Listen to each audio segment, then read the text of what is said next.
is Chloe, and today I'm here to talk about all the books that I read last week. So it was a decent week. It was definitely a summery week, and I am loving it. I'm loving the summery reads, and you'll see, well, you guys saw my summer TBR where I'm reading as many summer books off my shelf as I can, and let's just get into it. Let's get into it. So we've got two middle grades. So we have Just Beyond the Very, Very Far North. This is the second to the Very, Very Far North, I think, by Dan Barrell. And I didn't love this. I think my kids liked it a little bit more than I did, but, one kid did, one kid definitely did not. But it's a very Winnie the Pooh-esque, however, more boring, more slow. So this follows Dwayne, who's a polar bear who lives in the very, very far north, and the friends that he meets. Now, a lot of the writing is really pretentious. Each chapter is like kind of a different story, and so they're not really related. I mean, they are, but it's definitely not sequential. The only reason to read the first one first is you get to know, like, you get introduced to the characters more, whereas in this one you kind of already know them. So there were definitely characters that I didn't like to read about, but in general the writing style is just interesting. It's not one that I really enjoyed, and I don't know, this one was like a 2-star for me, just not great.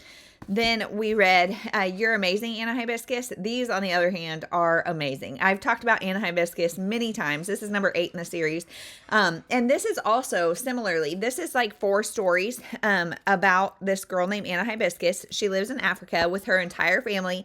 They all live in one big white house. Her grandparents, her uncles, her aunts, and also her best friend. And the books are so good. It is a great, approachable way to give kids a glimpse into African culture and the way things are different, but the way things are the same. And the first 7 books I loved. This one I really enjoyed as well, being back with the characters. However, this one is a very heavy book, a very heavy book. In the first story, her grandfather dies. Well, no, in the first story, she's got twin siblings, and she's always getting blamed when they get in trouble. And so there's that conversation around like being the oldest, being the one responsible, and all of that. And then in the second one, her grandfather dies. In the third one, there's excessive bullying, and she's hurt because her grandfather has died. She's going through a lot of grief, and so she kind of wants other people to hurt too, so she becomes the bully. And then in the fourth, she's just trying to grapple with her grief. And so this is a very, very heavy book, but I love the series, love the characters. We haven't read Anna Hibiscus in a while because I thought we read all of them, but number 8 we had not, and so we picked it up, and it was heavy. It was heavy, but it was good. Then let's get on to the adult reads. So I read Other People's Summers by Sarah Morgan. Now, this is the book that prompted me to go through and pick all of my summer titles. And I'll link that video down below if you haven't seen it, but I have a shockingly large amount. And yet I'm noticing that they're all kind of the same. I mean, so far I've read 2. And this one follows Millie and Nicole. So they were best friends when they were young girls going through school and all of that. And then something happened that kind of tore them apart. We don't know what it is, but Nicole is now a movie star, and she started ghosting Millie. Now, Nicole is in the midst of a public scandal where, you know, her name is being dragged through the mud. She really just needs to disappear. She's uber famous. And so she calls Millie and is like, hey, can I come to your like lakeside cabin thing and hang out with you for a while? And so Millie says yes. And now Millie is kind of a doormat, and I could relate to Millie in a lot of ways. If she was an Enneagram type, I would say she's probably a 2. And so she has that like need to help people and need to kind of be needed, even though that she knows this person may be toxic to her because she has hurt her in the past. And so it's the 2 women coming back together, fixing their relationship, all of that kind of stuff. And I enjoyed it. This one is somewhat forgettable. We do get the perspective of Millie's mom, Nicole, and Millie. I think that might be it. I can't remember if there's more perspectives, but we get a lot of different perspectives, and I enjoyed this. Like I said, I love Sarah Morgan. I love her just like authorial voice. I love her writing style. I really like it. This one is ultimately very forgettable though. I did not love Nicole at all.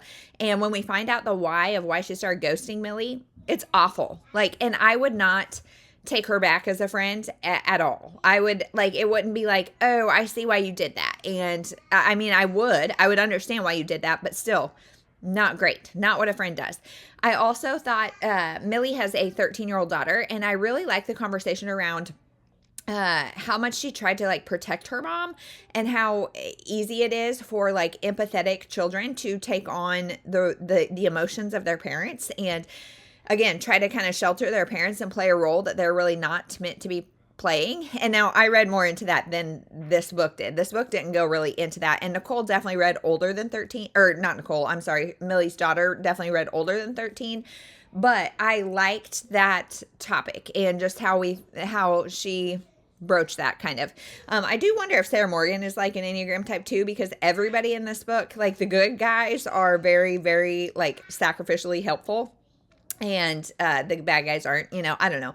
Anyway, I also thought her ex-husband, Millie just has recently gone through a divorce, as they always do in these books, and her ex-husband is very, very immature and awful for most of this book, and then all of a sudden starts acting really mature, and so that felt a little inauthentic. So this is definitely not her best. It definitely does give summer vibes, and I really like that. Like I said, it inspired me to read more summer books because this was enjoyable while I read it, but ultimately unforgettable, forgettable or unrememberable.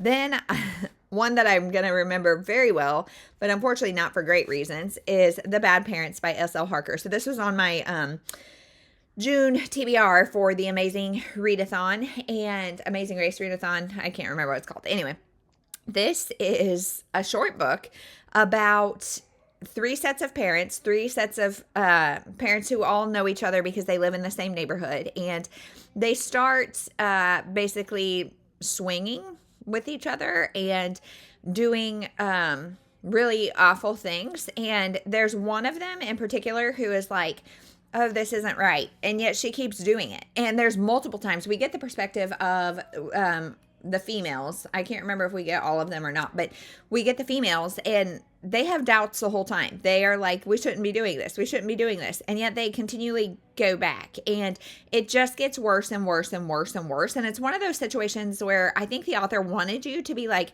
gosh, this is what happens when you do a small slip and then it spirals. But they had multiple, like, the opportunity to stop. There was never a reason they couldn't stop. Like, stop. This is clearly getting like out of hand. And so we're following the main couple. I can't remember what, Petra is her name, and somebody is like stalking her and potentially trying to hurt her. And so the first half to 2/3 of this book was all just the swinging, drug using, all that kind of stuff. And then the second half is kind of like a murder mystery where we're trying to figure out who, not a murder mystery as much, but it's like a thriller where we're trying to figure out who's doing this and why. And the ultimate why was really disappointing, and it wasn't good. It wasn't good, guys. 2 stars on this. And it was like, the only reason I thought about DNFing it multiple times actually, but I was on a very long walk. It was one of the mornings where the baby decided not to sleep. And so I took her, put her in the stroller, just put it in my headphone and went for it. And I didn't want to like have to figure out something else to listen to. So I continued, and I listened to a good 2/3 or 3/4 of it in that one walk, because it's like a 6-hour audiobook and I listen on at least 2 times speed. So anyway, not good. But then one that is good, Just Mercy by Bryan Stevenson. So this one is something that I'm reading for my June book haul revisit. So I'm not going to talk much about it here, except that this is a nonfiction that follows Bryan Stevenson, who is a lawyer who works for the people who just don't have a voice in the justice system. This highlights the American justice system and all of the problems with it, especially in regards to racial minorities, people with mental illness, children, and with a highlight around death row. And gosh, this was a heavy, hard, enraging book, but you'll hear more about it in my June book haul revisit. Then last is The Forever Beach by Jamie Brenner. So again, another one that is really good, like keeping my attention. It's interesting me while I'm reading it, but then after the fact, I mean, this will probably be pretty forgettable. This follows, let's see, Marin and, is it Nicole? I don't think it's Nicole. Marin, it doesn't say. The back is only talking about Rachel. Rachel is her name. Anyway, Marin and Rachel. So Marin is in the midst of like some scandal because she is a high-powered lawyer and she does not want to marry the guy that she's engaged to. So she breaks off her engagement. Her dad is another like high-powered lawyer and is like, girl, do your thing. Like, focus on your career. Her mom, Blythe, on the other hand, is like, no, what are you doing? This guy's perfect on paper. It's time to settle down, have some babies, do the thing. And so she says, nope, I'm not going to do that. And then somebody comes up to her and is like, hey, I think I'm your half sister. And she's like, huh? And come to find out there's some paternity issues, all of that. And her half sister says, hey, I'm going to meet my grandma on this island, or like on this beach, whatever, in her beach house, my biological grandma. You want to come? She's your biological grandma too. And so both Marin and her mom and this newfound half-sister go to see the biological grandmother and stay with her for some time. And there we find the whole cast of and community of people. So there is, her grandmother is married to a woman. So something that if you want to know that, there's that inclusion in there. But otherwise, she really just immerses herself in the town. Both women, Marin and Rachel, have romances, and I didn't think it was necessary. And the plot, like the end has, it's not an epilogue, I don't think, but it feels very epilogue-esque. That felt very cheesy. But I thought like this would have been a great story with just the sibling stuff, the family stuff, trying to figure out their past, trying to, of course, Blythe, Marin's mom, has a lot to kind of reckon with as we find out paternity stuff that we never knew. And so I really enjoyed this. I will say the characters aren't the strongest in being like memorable. You know, they're not the most unique. There's not the most like strong development of them, and I really could have done without the inclusion of romance, because I was struggling to even remember like who these men were or why we cared. The men had very little impact on the story, and so yeah, I like this book. Another 3.5, another really enjoyable while reading it. Probably won't remember it forever. So now, what am I currently reading? I'm currently reading with the kids. Stella Diaz Has Something to Say, and we're only 36 pages in, but I'm really enjoying this book.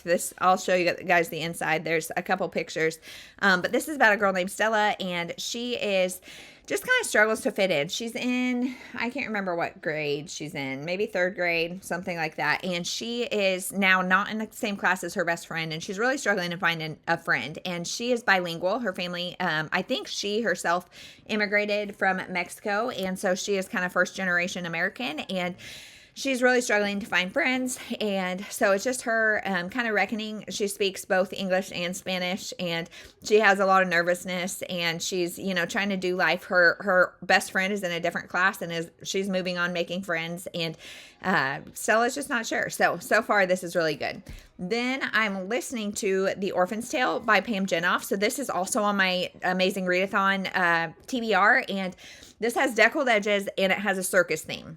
Multiple reasons why I'm like, I don't know if I even want to try this book. However, I've read Pam Jenoff in the past and really enjoyed her, and so I'm giving it a go. The prologue is a circus scene it's a man's perspective, an old man's perspective on a circus scene. And so I'm like, oh gosh, I was immediately like, if I zone out and don't care about this book, I'm going to just DNF it. However, the first chapter, then it goes back in time. I think that prologue is present day, and then it goes back in time to like 1944.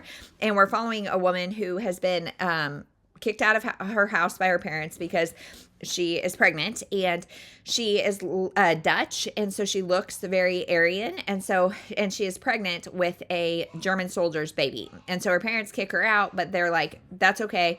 She finds a place to be while she is pregnant, because the German soldier is the father, and so they're like, cool, we'll take your baby and put it in the, you know, some sort of German situation. And then she has her baby, and her baby comes out dark-eyed, dark-haired, and we're not sure why. And I don't think it's like a paternity issue. It just is a weird genetic thing. And so her baby gets taken from her and put on an orphan train, for Jewish babies, or for, you know, babies to go somewhere awful. So that had me like emotionally gripped, and I am invested. Now the next chapter is, like a year earlier, and we're following the perspective of a female her family is in the circus. And so I know these women are going to connect. I know things are going to happen, but the the mama storyline is really keeping me interested. So there's that. And then last, I'm reading physically The Cottage on Glass Lake by Amy Pine. So this is number 2, I guess, in her Bloom Sisters series. They're completely unrelated. One follows one sister, and this one follows the other sister. And so I don't think they're, I mean, I haven't read the other one, and I'm doing just fine. And so this is another summer story about 2 unlikely women coming together, spending some time at a lake house together, and figuring themselves out. This is another part of my book I'll revisit, and so I will save some thoughts for that, but I'm almost done. I plan to finish it this weekend. So there's that. So that is everything that I read this last week, everything I'm planning on reading. What have you been reading? Is there any of these books that you've read? Let me know all the things, and thank you so much for watching. We'll see you in the next one.